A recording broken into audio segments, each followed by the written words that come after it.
Hello everyone, this is Ashwini Dashgupta from Chinta.com.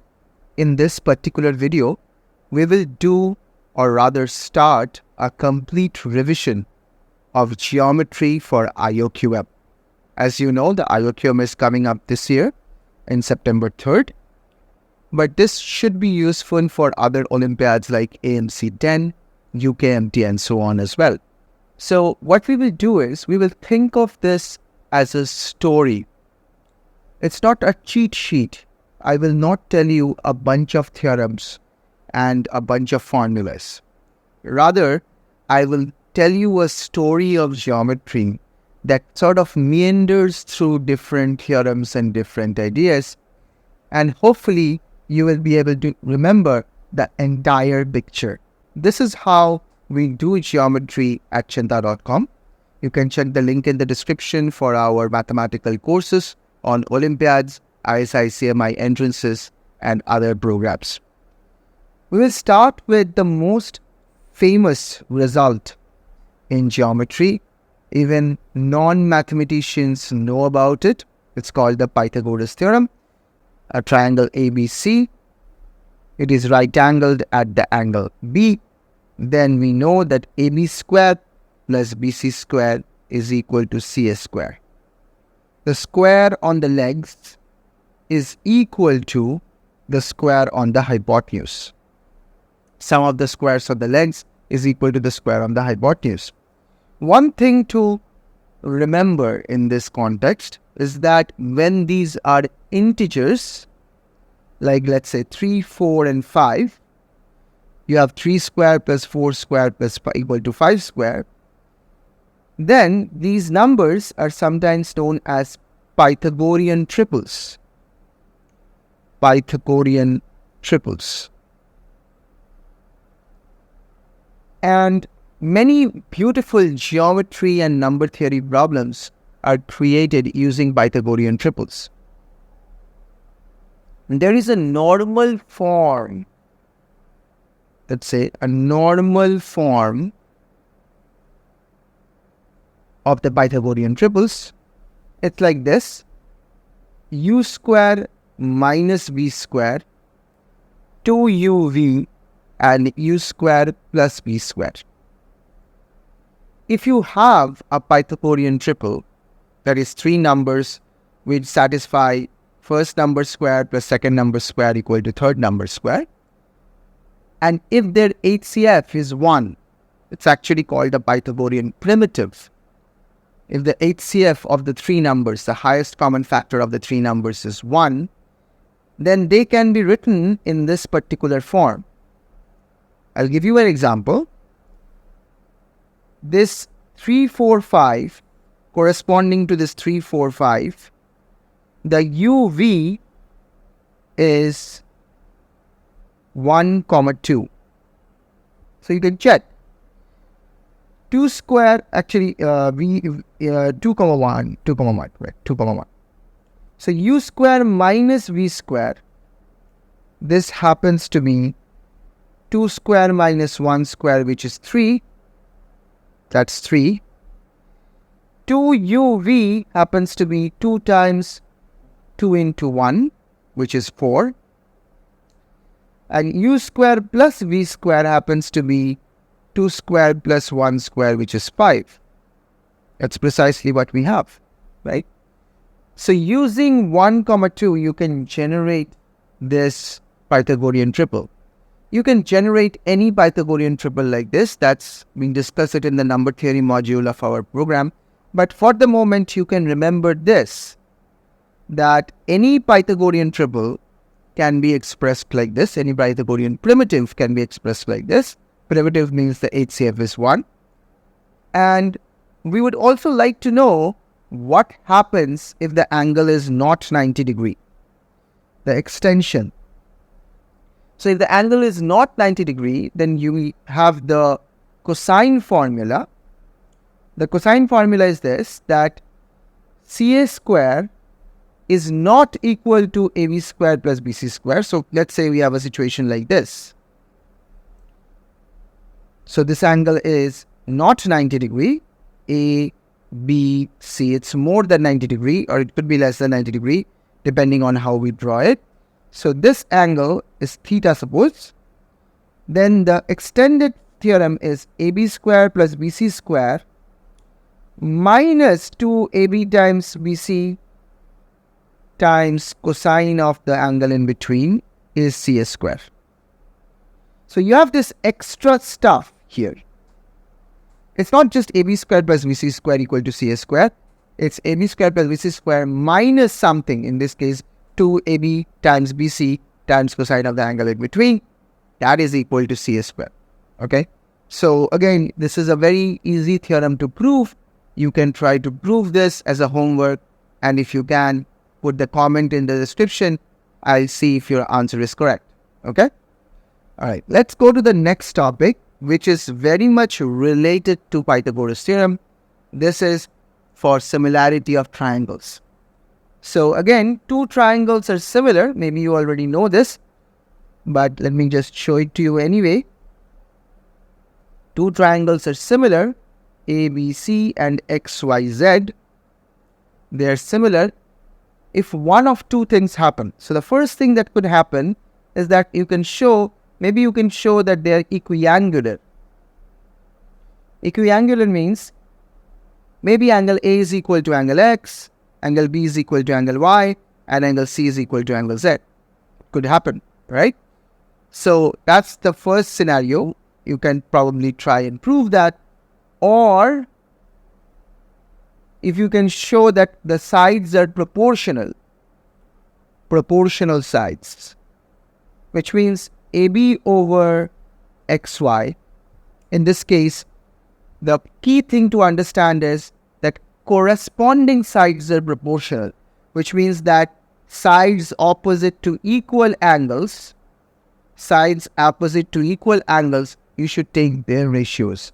So here, the side opposite to angle C and angle Z are AB and XY, so I have taken that ratio. Sides opposite to angle A and angle X is BC over YZ. And the third thing is the side opposite to angle B and angle Y, which is AC over XZ. So many students have this query that what do you mean when you say corresponding sides are proportional?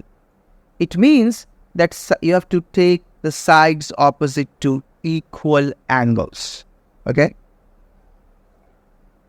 So, are these two conditions same? What I mean is that if equiangular, can you show that the sides are proportional? And if the sides are proportional, can you show that they are equiangular? Yes, you can. Yes, yes, yes. But that's a theorem. You have to show it. You cannot just assume that that's true.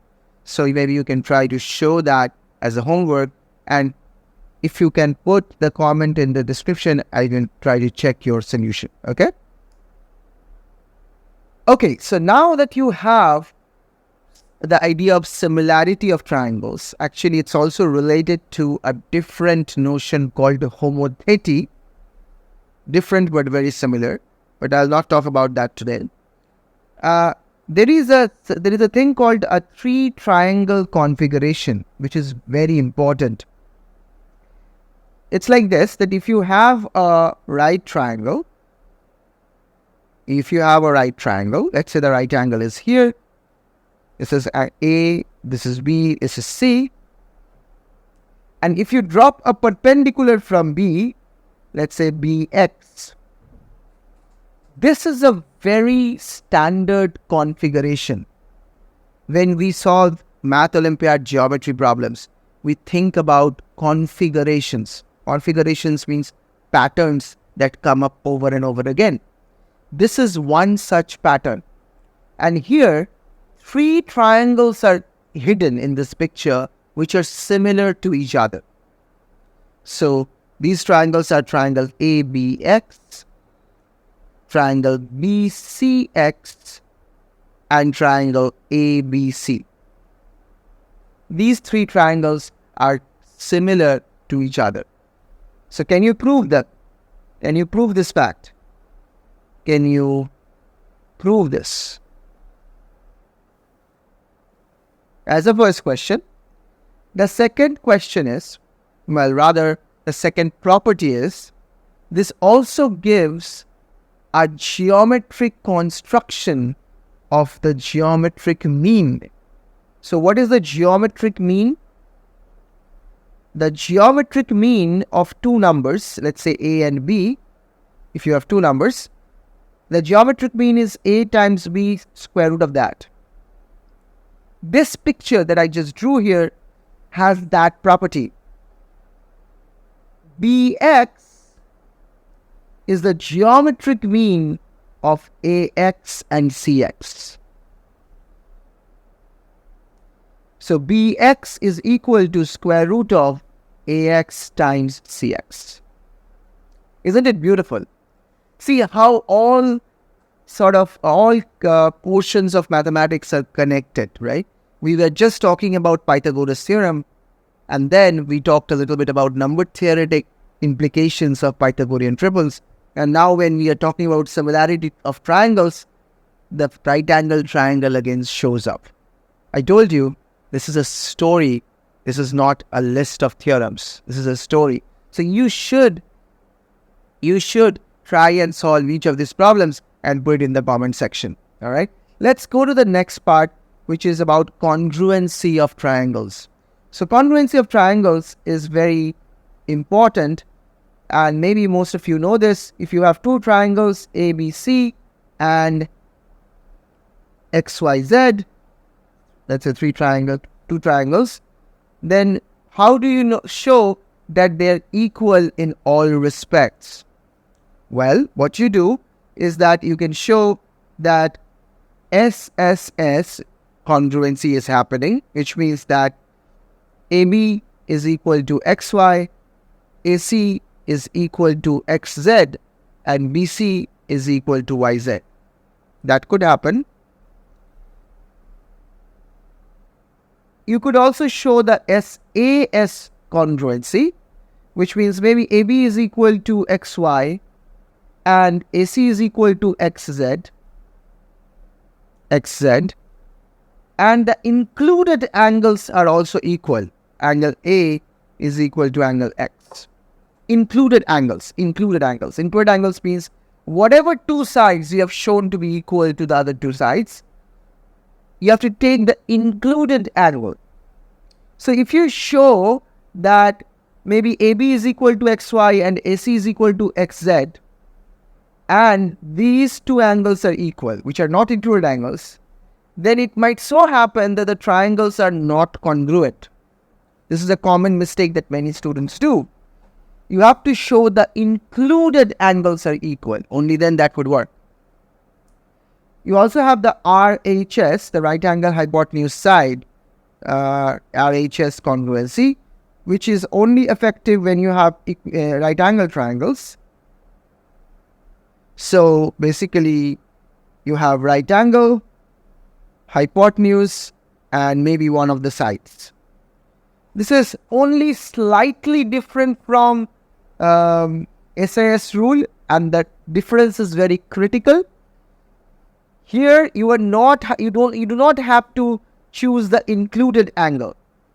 You have just chosen the right angle. Actually, using the Pythagoras theorem, you can show that if these two sides are equal to these two sides, and then this is a right angle, then the third side will automatically be equal by the Pythagoras theorem.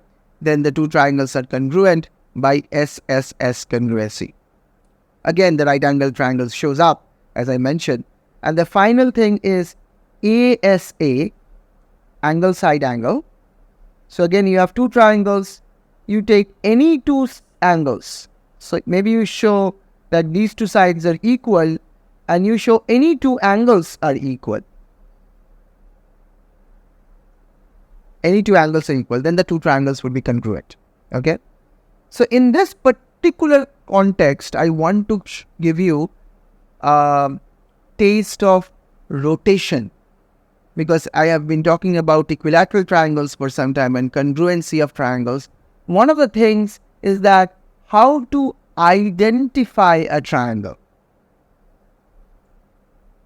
How to know that you have an equilateral triangle in a picture. That can be very useful when you solve problems. And one way to do it is, suppose you have an isosceles triangle, ABC, it's isosceles, and it's given that the included angle is 60 degrees. Think about it. You have an isosceles triangle in your picture, and it's given that the included angle is 60 degrees. Then, and this is a very common mistake, many students are unable to quickly recognize this fact that this is actually an equilateral triangle.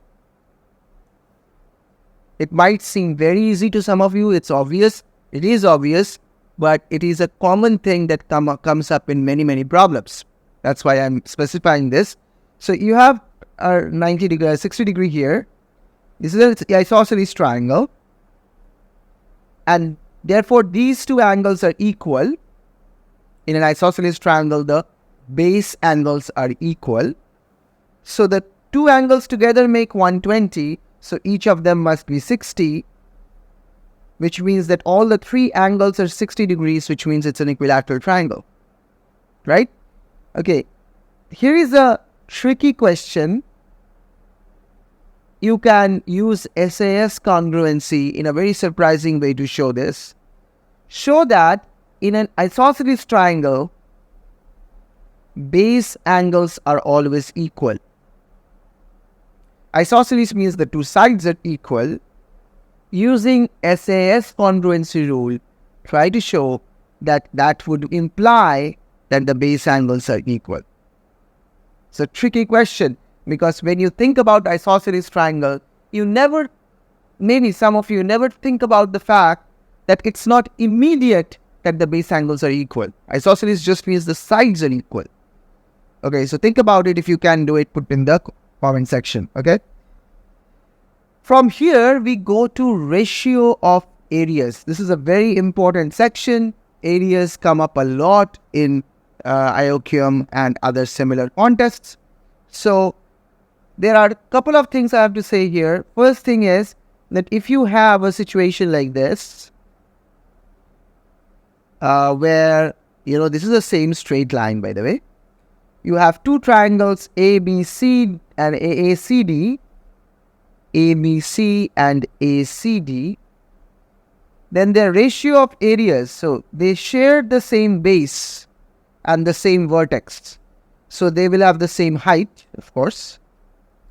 So the ratio of areas is equal to the ratio of the bases. This is a very important tool in solving many geometry problems. Ratio of areas of triangles which have the same vertex and the bases are on the same line. The ratio of areas is equal to the ratio of bases.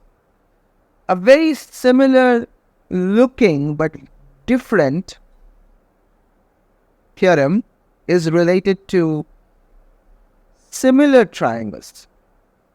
A few moments ago, we were talking about similar triangles. If two triangles are known to be similar, that is triangle ABC is suppose it's similar to triangle XYZ, then the ratio of areas of those two triangles is equal to the ratio of the squares on their corresponding sides. You take the corresponding sides, that is opposite to equal angles, you take the corresponding sides, the ratio of the squares on the corresponding sides is equal to the ratio of the areas. So one of the reasons that's true, you can just draw a perpendicular from C. So triangle ABC's area is half of H1 times AB, and ABC's area, XYZ's area, is half of H2 times YZ, XY. So H1, half cancels off. So we have one of the AB over XY here. Now if you look at this triangle, little triangle here, you will immediately notice that these two triangles are also similar because both of these are 90 degrees. These two angles are equal because the original triangles were similar, and the remaining angles will be also obviously equal. So these are equiangular, hence they are similar. So H1 over H2, this thing is equal to BC over YZ. It's equal to the ratio of another pair of corresponding sides. But BC over YZ is equal to AB over XY. Because in the original triangle, BC over YZ is equal to the AB over XY because they were similar. So you can replace H1 by H2 by AB over XY.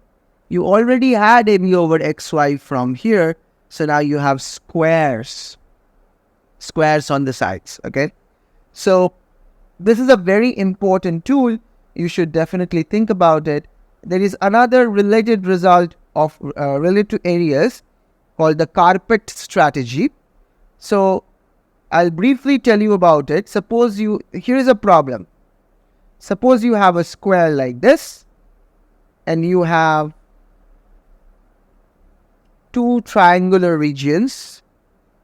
Maybe one of them is like this, one of them is like this.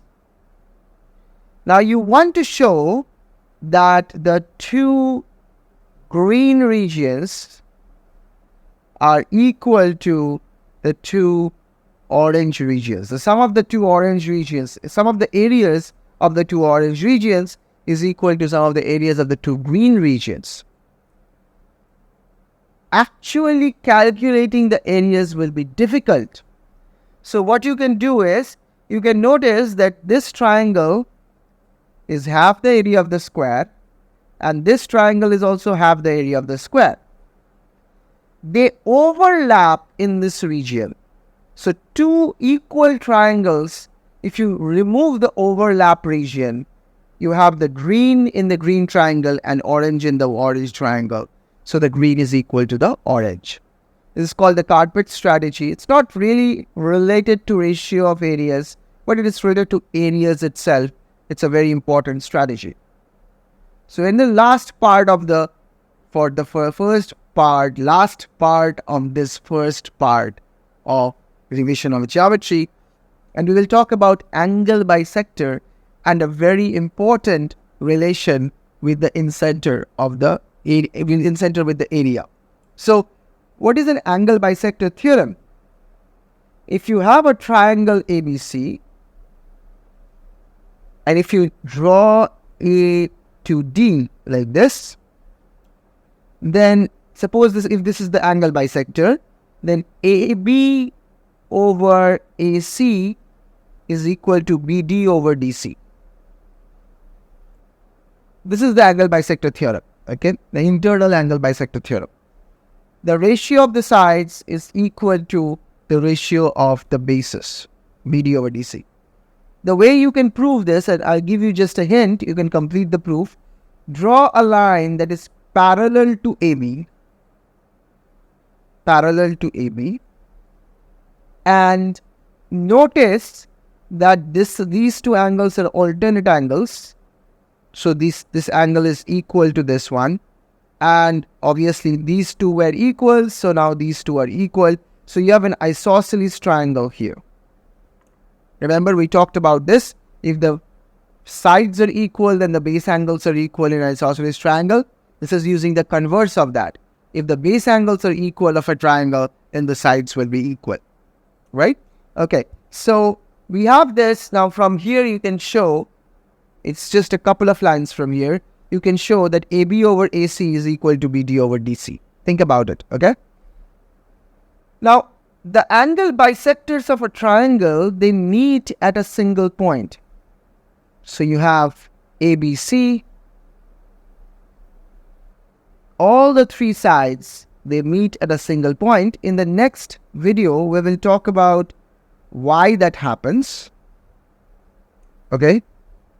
But this point is known as the incenter,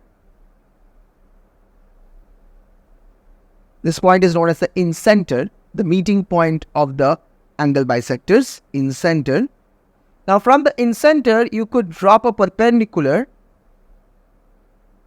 and you could show that all the three perpendiculars that you draw on the three sides, they're all equal in length, so you can draw a circle like this, which is known as the incircle. The incircle. Let's call this x, y, z. Ix is equal to Iy is equal to Iz. This is a theorem. You can try to prove this. Is equal to the in radius r. So if you believe all that, then you can prove a very beautiful relationship between the incenter and in radius and the area of the triangle. So notice that the area of this little piece IBC is half base times incenter. Triangle IBC is half BC times in radius. IAB, triangle IAB is half AB times the in radius. This is the in AB, this is the in radius. And triangle IAC is half AC times in radius. So if you add all of them up, these three triangles, IBC, IAB, and IAC, if you add all of them up, you get the entire triangle. So that entire triangle is triangle ABC is equal to half times R, BC plus AB plus AC, which is the perimeter. So from here you get this formula that's delta is equal to R times S, where delta is the area of the entire triangle, R is the in radius, and S is the semi-perimeter. The semi-perimeter means half the perimeter. This is the perimeter, half of it. So that's semi-perimeter. So this is a very important theorem in elementary geometry. We use it all the time to solve different sorts of problems. Okay. So if you like this particular video, please share it with your friends. Maybe they can benefit it as well. And stay subscribed to our channel. The next video on IOQM geometry revision is coming up pretty soon. Let us know in the comment section if you like this revision video. Then we will have more motivation to create another one. All right. Take care. All the best for IOQM. Make sure you're taking the mock tests at cheetah.com as well. The first one is free for everyone. All the best. I'll see you in the next video.